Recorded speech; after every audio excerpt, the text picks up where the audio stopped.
Oy! Pilipinas, magandang araw po sa inyo, Luzon, Visayas at Mindanao. Si Pusit, si Sara Duterte, hindi na naman po sisipot sa investigasyon ng National Bureau of Investigation o NBI. Una, November 29, nakaset yung hearing na yan sa NBI. Pinatawag siya may subpoena siya. Hindi dumalo si Pusit. Actually, napahiya ang NBI dyan Grabe yung paghahanda ng NBI dyan Kasi may advance party pa Si Sara Duterte may advance party, dumating doon sa NBI. Yung media, lahat nakaabang na. And then, i-anunsyo na hindi pupunta si Sara Duterte. Humirit na ma-reschedule. November 29, hindi natuloy. Humirit, baka pwede i-reschedule natin. Actually, nanghingi pa nga rin ng advance question. Di ba? Totoo ba yan? Nabasa ko lang nanghingi daw ng advance question doon sa investigasyon ng National Bureau of Investigation. Pwede ba yun? I-investigahan ka. Sir, wait lang. Pahingi muna ako ng advance question. Ano yun? Dahil may sasagot para sa kanya. Hindi ko alam kung verified yan nabalitaan ko lang yan. Ito naman ngayon, humirit siya, di ba? I-reschedule na lang natin yan. November 29, hindi pwede si Sara. O yan, pinagbigyan. O, na-reschedule po yan, December 11. Bukas na po yan, dahil ngayon na December 10. Bukas na, nakaschedule po itong hearing sana. Tatanungin siya dyan Kausapin lang naman siya dyan Ano ba ito yung mga banta mo sa presidente? Banta mo kay Romualdez at banta mo kay First Lady, paliwanag mo. Yun lang naman ang purpose nun Diba? Kung hindi mo naman talaga intensyon na pagbantaan ang buhay ng presidente, hindi maabsuelto ka dyan sa ginagawa ng NBI. Ang problema, hindi raw siya pupunta. Kawawang NBI. Binabastos na kayo dito. Sana aksyonan nyo yan, ka-coffee. Kung sino man po yung nasa NBI, Hindi daw pupunta si Sara. Bakit siya hindi pupunta dyan? Kasi, magpapasa na lang daw siya ng affidavit. Sana ganun, no? Actually, ang daming dito magiging president ito Pamamarisan si Sara Duterte Kasi, sige, magsumpi ng NBI, gagayahin nila yung ginagawa ni Sara. Magpapasa lang ng affidavit. Kasi pwede naman pala halimbawa, ikaw, di ba, isumpi na ka ng NBI, huwag ka na rin pumunta. Magpasa ka na lang ng affidavit. Ang maganda sa affidavit, napaghandaan mo pa yung sagot. Kahit hindi ikaw yung gumawa, ikaw lang ang pumirma. Kundi mga abogado mo gumawa. Yun. Advantageous yun sa'yo. O next time, kung hindi kikilos ang NBI dyan, kung hindi action ng NBI yan, kung pagbibigyan lang nila itong gagawin ni Sara, di sa susunod pala, kung ipatawag ka ng NBI, gano'n na sabihin mo. Bakit si Sara Duterte, pinayagan ninyo, wala kayong parusang ginawa, di ba? Dito magkakaalaman. All eyes, nasa NBI. Tingnan natin ang NBI kung paano nila action na yan. Kasi disrespect ito. Itong ginagawa ni Pusit, ginagawa ni Sara sa NBI. Nagpa-schedule, nagpa-reschedule, hindi pupunta na naman. Ano yung dahilan? Malalim ba yung dahilan niya? Parang yung ginawa niya lang yan sa House of Representatives Total disregard, total disrespect sa HOR. Ngayon naman, NBI naman. Ano naman sasabihin niyo sa NBI dyan? Kasi ang HOR, sinabi ninyo, most corrupt government institution. Dahil inaaway si Sara. Ngayon, NBI naman, ano naman sasabihin ninyo dyan? Sa NBI, kung ano na naman bansag ninyo dyan. Ay, nako. Sino ang tama, sino ang mali? Malinaw na malinaw kung sino ang mali. Bakit ayaw pumunta dyan ni Sara? Hindi niya kayang ipagtanggol ang sarili niya. Kailangan niya may abogadong magsasalita para sa kanya. ABS-CBN, nasa headline ng ABS-CBN, VP Sara Duterte to skip NBI hearing on December 11. Bukas po yan. The Vice President Sara Duterte said she would not attend the National Bureau of Investigation hearing on her alleged death threats against President Ferdinand Marcos Jr. Pasensya na kayo, ka-coffee. Hindi na naman makakapunta. Duterte said her lawyers told her that could just submit a letter of affidavit to the NBI. Magugulang din itong mga abogado na ito Ginamit ang pagka-abogado Unfair yan. Hindi yan patas. Yes, kaya nyong gawa ng paraan yan. Kaya nyong lusutan kasi matatalino kayo. Pero isipin ninyo, yung ordinaryong Pilipino, kahit nasa probinsya pa yan, pag sinumpi na yan, luluwas yan para pumunta ng NBI. Ito, nandito lang si Sara, Bakit hindi siya pumunta dyan sa hearing na yan? Diba? O sige, paano niya pa ipagtanggol yan? Grabe na to ha. Ano sabi niya? So hindi din ako makapunta kasi unang-una na yan. Tapos pangalawa, meron kaming Thanksgiving ng mga activities sa December 11. Ayun. Whole day ba yung activities ng Thanksgiving? And whole day ba yung investigasyon ng NBI? Saglit lang yan. 30 minutes. 1 hour. Max na dyan yung 2 hours. E di pagkatapos ng investigasyon ng NBI, pumunta ka doon sa Thanksgiving activities na yan. Ang tanong, kailangan ba siya doon sa Thanksgiving activities? Di ba pwede yung uusad naman yan ng kahit wala siya eh. Pwede naman kahit mga USEC niya, mga undersecretary niya, mga official niya ang pupuntahin niya doon sa Thanksgiving. Kung sa tingin niya, importante itong investigasyon ng NBI. Pero, sa mga nangyayari, hindi niya priority yung NBI. Pasensya na kayo NBI ha, hindi ko kayo priority. Yan ang gustong sabihin dyan ni Sara Duterte. Or, ito ba isang forma ng insult? Iniinsulto niya ang NBI. Kasi sabihin ko ba naman, hindi ako makakapunta NBI, pasensya na kayo ha, may party kami. Tama ba yon? Sabihin sa'yo. Indirectly ha, indirectly. May activity kami para sa Thanksgiving. Hindi ba pwedeng maurong ng konti yan? Madelay ng 1 hour yan?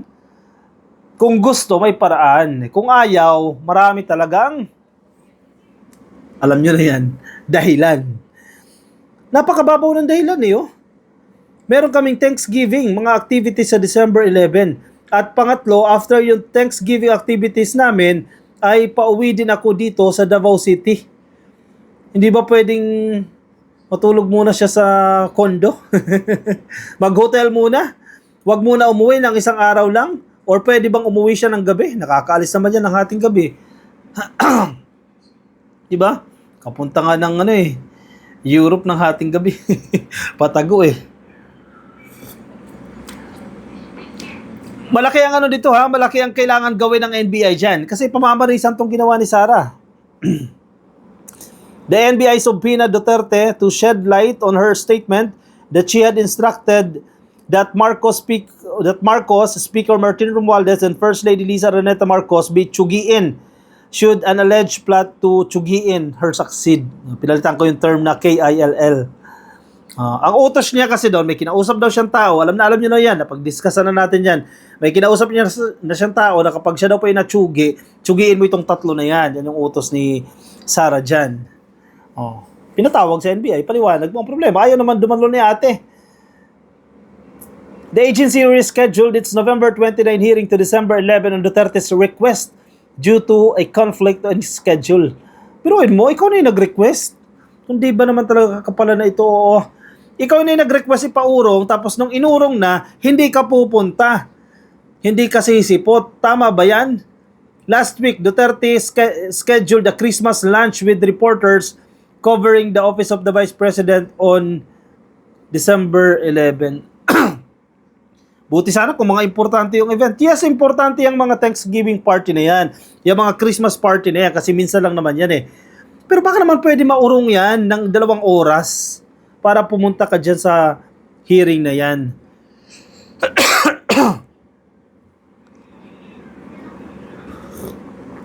Pinapanindigan niya raw na yung statement niya, yung pagbabanta niya sa buhay ng presidente, taken out of context yan. Recorded yung video Sabi ng NBI, hindi yan AI generated. Totoo yung video na yan. Sabi niya, ni Sara, ang depensa niya, yan po taken out of context. She said the revenge plot had a specific condition before it could be put into motion, that she had to die first. Nako, ewan ko sa inyo, justify nyo na naman.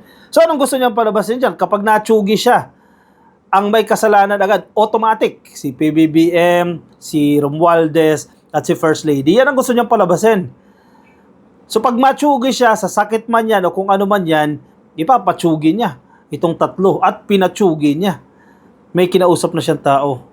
Tapos sabi niya, taken out of context. Ano yun? Ba't hindi natin maintindihan yung gusto niya sabihin dyan? She added that her remark does not constitute to an active threat. Common sense should be enough for us to understand and accept that a supposed conditional act of revenge does not constitute to an active threat. This is plan without a flesh, sabi ni Sara Duterte. Sabi nyo. Diba? Explanation ninyo. Pero, ba't ayaw mong pumunta ng NBI? Sagutin mo yan. O, total, may argument ka naman eh. Alam mo kung bakit ayaw ni Sara pumunta ng NBI? Hindi niya kayang sagutin ng sarili niya. Kahit abogado pa yan, ka-coffee. Kasi proven and tested na yan eh. Sa napakaraming hearings sa Senado at sa mga hearings dyan sa House of Representatives, hirap siyang sagutin ng sarili niya. So kung sa NBI, syempre, alam naman yung abogado niya yung magsasalita, hindi siya magsasalita. Dapat lang, total, abogado din naman siya. Kaya hindi siya pumunta dyan kasi walang prepared questions, hindi nakakuha ng advanced questions. Diba? Kesa naman sa magpasa ka ng affidavit, mas kompleto na yan. Yung affidavit, hindi ikaw yung gumawa, abogado mo yung gumawa. Mas detalyado na yan. Yun na lang. Total, pwede naman pala ganyan eh. Nasa NBI ang bola ngayon. Tingnan natin kung paano action na ng NBI yan. Paano nila i-address yan.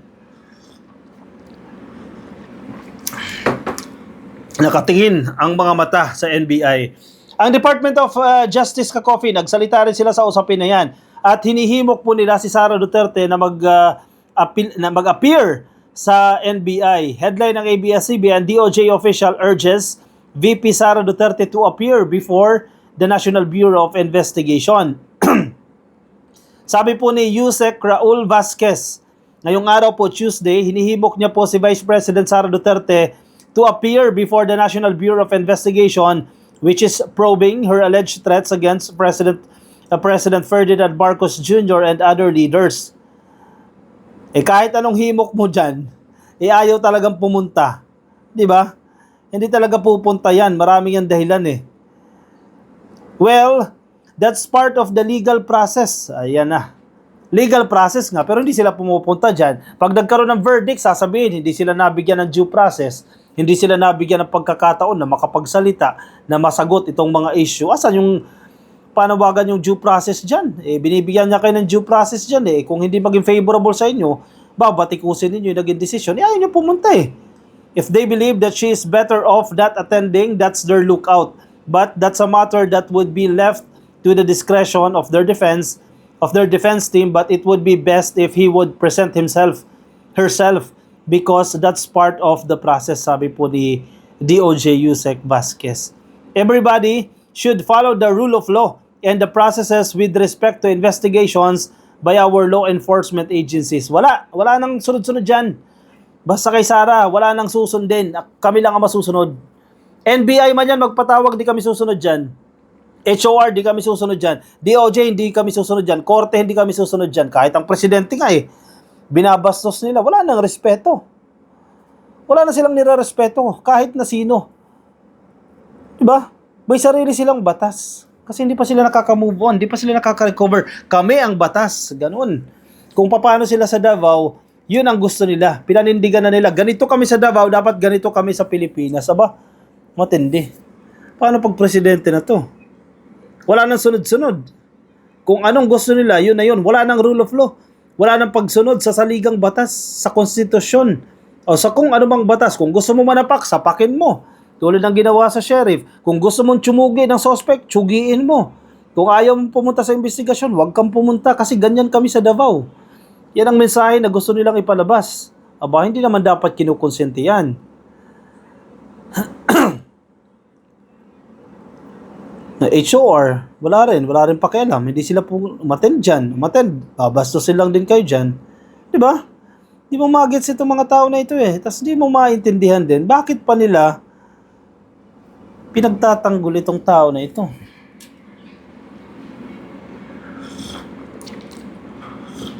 Sa dami ng kalokohan.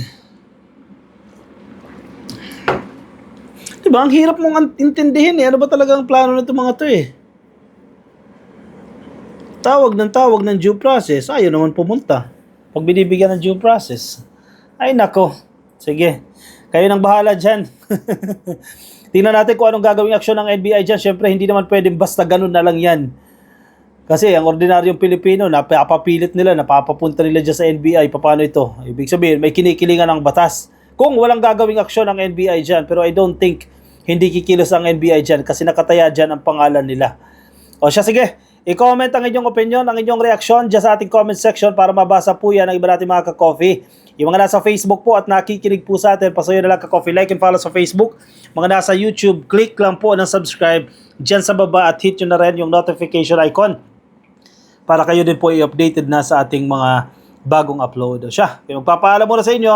Maraming salamat ka-coffee. Ingat po kayo. Nasaan man po kayong panig ng daigdig at agkapitayon ka-coffee. Bye-bye.